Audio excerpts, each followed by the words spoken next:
Olá, sejam muito bem-vindas e bem-vindos ao Revista TST. Aqui você fica por dentro de tudo que é notícia na Justiça do Trabalho. Dá só uma olhada no que preparamos para a edição de hoje.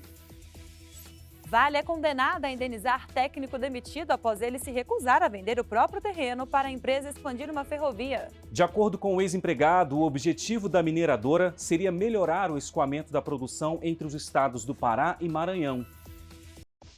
Valores apontados na petição inicial são apenas uma estimativa e não devem limitar o montante arbitrado pelo julgador na condenação. E você vai ver ainda uma reportagem especial sobre justiça restaurativa. Tudo isso agora no Revista TST.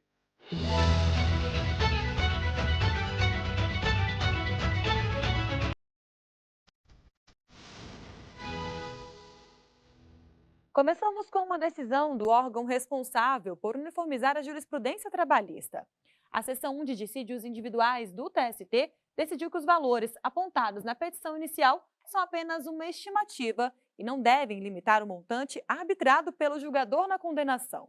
Pois é, Luana, para o colegiado, a finalidade da exigência legal de especificar os valores dos pedidos é fazer com que a parte indique o alcance da pretensão de forma razoável. Mas isso não deve impedir o reconhecimento da integralidade dos direitos. Michele Chiapa acompanhou o julgamento e traz mais informações para a gente. Oi, Michele. Olá, Anderson. Oi, Luana. A decisão foi tomada após recurso apresentado por uma gráfica de Ponta Grossa, no Paraná. A empresa havia sido condenada a pagar diversas parcelas trabalhistas a um operador industrial, mas com base no artigo 840 da CLT, tentava limitar o montante devido ao que foi atribuído pelo empregado no processo. A pretensão foi rejeitada em todas as instâncias. A segunda turma do TST entendeu que os valores constantes da petição inicial são mera estimativa e não limitam a condenação. A redação dada pela reforma trabalhista ao artigo 840 da CLT estabelece que a reclamação deve conter, entre outros elementos, o pedido certo, determinado e com indicação do valor. Ao recorrer à SDI1, a empresa apontou que o entendimento da segunda turma divergia da compreensão da terceira turma do TST sobre o mesmo tema. O relator do caso na SDI1, ministro Alberto Balazeiro, reconheceu haver divergência jurisprudencial válida e específica, requisito necessário para o exame dos embargos. Ao analisar o mérito, o ministro ponderou que a exigência introduzida pela reforma trabalhista de indicar os valores dos pedidos na inicial, sob pena de extinção do processo, não pode ser examinada isoladamente. O dispositivo, segundo ele, deve ser interpretado com base nos princípios da informalidade e da simplicidade que orientam a lógica processual trabalhista. Ainda de acordo com o relator, não se pode exigir das partes que, para receberem integralmente as verbas a que têm direito, se submetam a regras de produção antecipada de prova ou contratem um serviço de contabilidade especializado. Isso, segundo o ministro, reduziria a capacidade do trabalhador de requerer verbas trabalhistas em nome próprio, além de não atender aos princípios constitucionais do amplo acesso à justiça, da dignidade da pessoa humana e da proteção social do trabalho. A decisão foi unânime e não cabe mais recurso. Anderson, Luana, eu volto com vocês. Tá certo, Michele. Muito obrigada pelas informações e até a próxima. E você sabia que o Tribunal Superior do Trabalho conta com uma divisão de sustentabilidade? O projeto Sustentabilidade Solidária tem o objetivo de estabelecer e coordenar as ações institucionais permanentes do tribunal nas áreas sociais e ambientais para ajudar a preservar o meio ambiente. Por esse QR Code no canto da sua tela, você acessa a página. Por lá é possível verificar os serviços, o painel da sustentabilidade, entre outras ações envolvendo o tema. E no próximo bloco, Vale é condenada a indenizar técnico demitido após se recusar a vender o próprio terreno para a empresa expandir uma ferrovia. A gente volta já.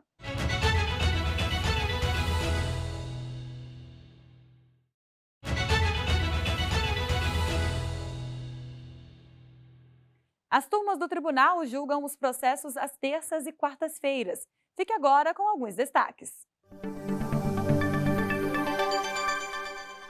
O Ministério Público do Trabalho não vai ter de pagar honorários advocatícios depois de ter perdido uma ação trabalhista.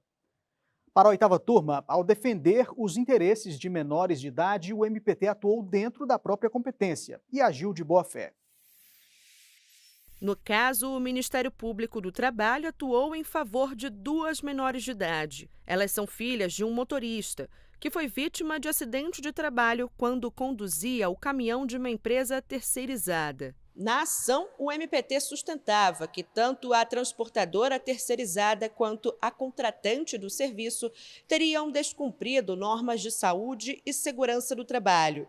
Como representante da defesa dos interesses das filhas da vítima, o órgão pediu a condenação das empresas ao pagamento de pensão mensal e de reparação por danos morais e materiais. Ao analisar o caso, o Tribunal Regional do Trabalho da 23ª Região, em Mato Grosso, entendeu que nos casos que envolvem crianças e adolescentes, a legitimidade do Ministério Público do Trabalho para propor a ação é apenas complementar, quando não houver representantes legais.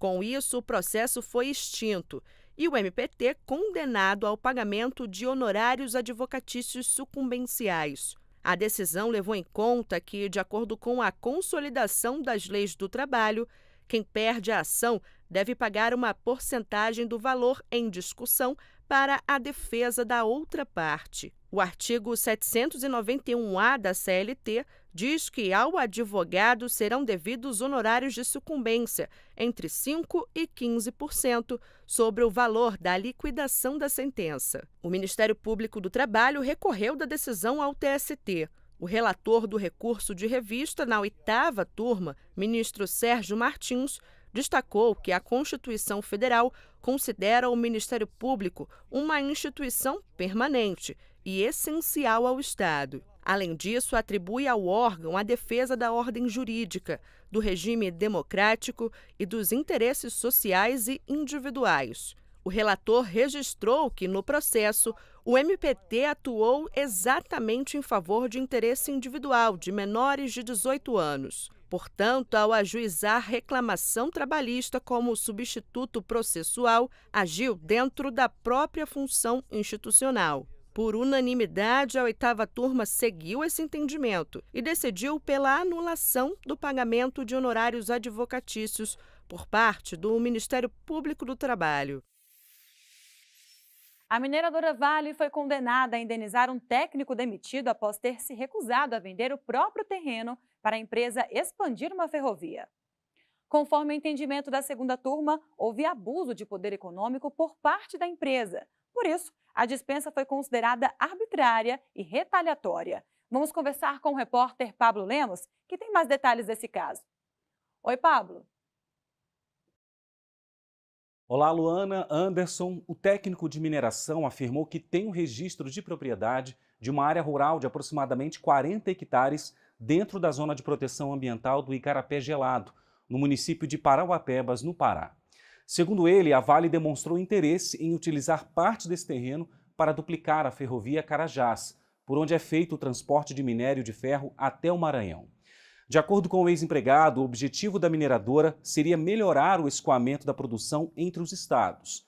No entanto, ele não teria concordado com os valores oferecidos pela empresa.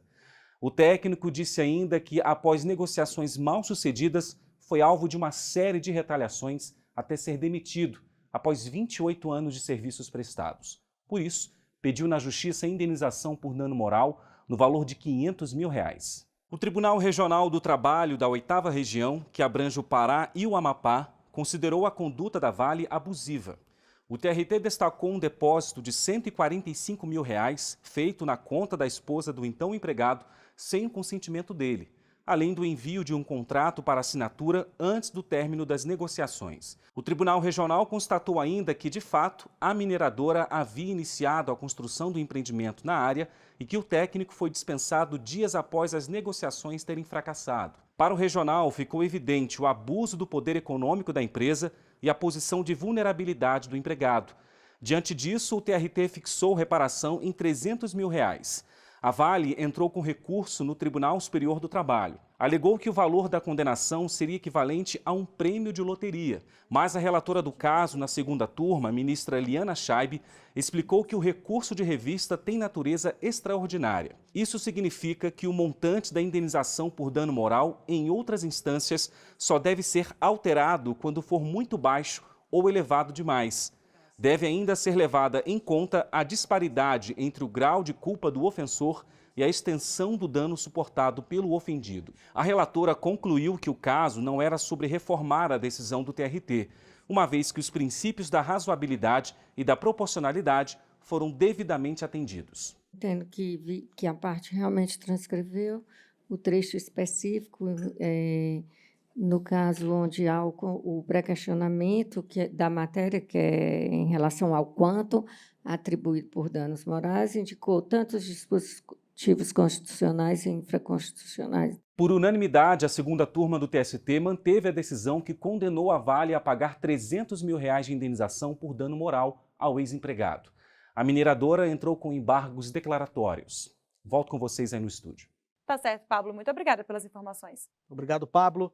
E fechando o nosso giro, vamos agora para a quarta turma. O colegiado considerou que a apresentação do comprovante de inscrição no Cadastro Nacional da Pessoa Jurídica, o CNPJ, é suficiente para uma transportadora demonstrar que é de pequeno porte.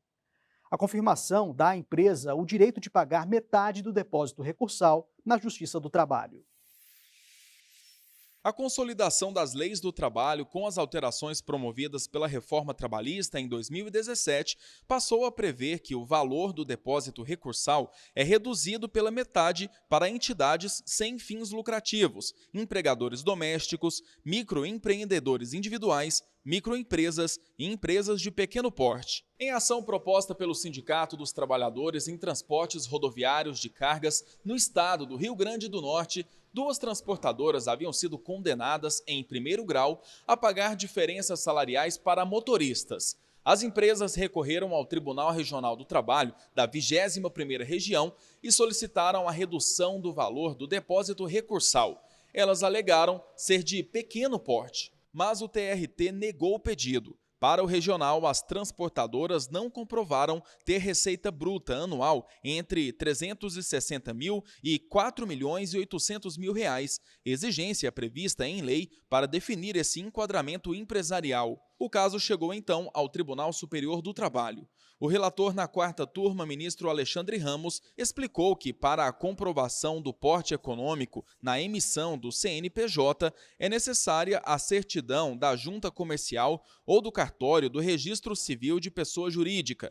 Nesse documento, já há indicação da condição de empresa de pequeno porte. Mantém a compreensão já externada no agravo de instrumento de que ocorreu violação ao artigo 5º, 55 da Constituição, porque na hipótese a empresa apresentou documentos, exatamente o Cadastro Nacional de Pessoa Jurídica, CNPJ da Receita Federal, que atesta sua condição de EPP. Esse documento tem presunção de veracidade e, por isso, entendo que houve o atendimento da exigência de comprovação para efeitos do depósito recursal reduzido previsto no parágrafo 9º do artigo 899 da CLT. Com base nas provas do processo, o ministro constatou que as transportadoras, ao apresentarem recurso ordinário, anexaram os comprovantes de inscrição no CNPJ emitidos a partir da certidão de empresas de pequeno porte. Assim, por unanimidade, a quarta turma definiu que elas têm o direito de fazer o depósito recursal pela metade do valor. O processo agora vai retornar ao TRT para julgamento do recurso. A decisão foi unânime. Vamos agora para um breve intervalo e logo mais, método Justiça Restaurativa anda de mãos dadas com a Justiça Social. Não saia daí.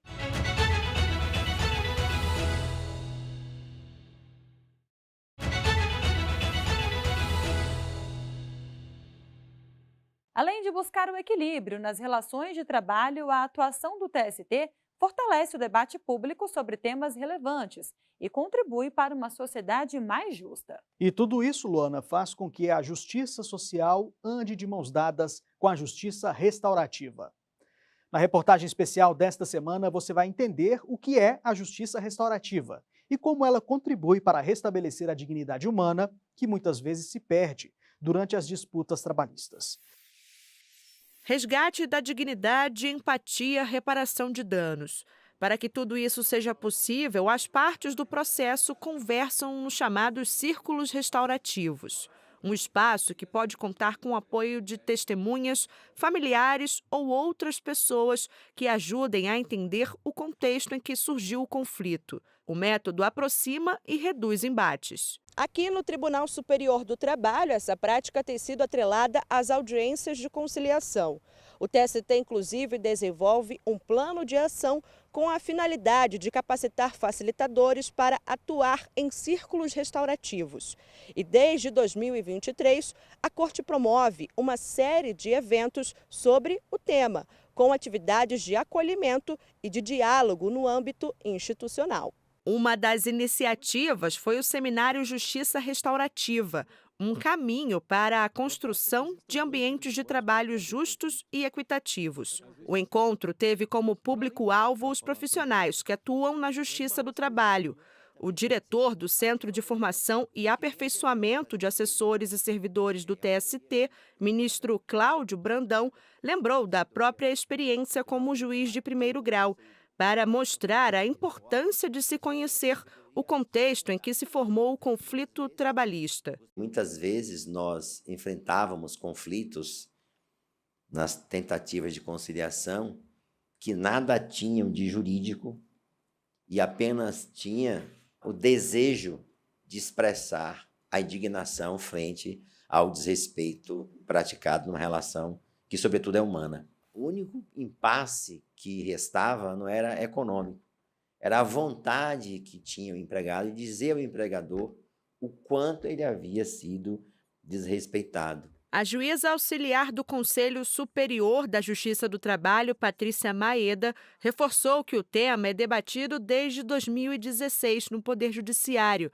devido à resolução número 225 do Conselho Nacional de Justiça. A magistrada destacou ainda que a Justiça do Trabalho adota diversas ações para ampliar a prática da justiça restaurativa. A gente tem alguns passos já definidos, a gente quer a sensibilização, a capacitação e a formação, né, lá na frente de facilitadores na Justiça do Trabalho. A Justiça Restaurativa não pretende prevenir conflitos, porque conflitos são importantes numa sociedade democrática, né?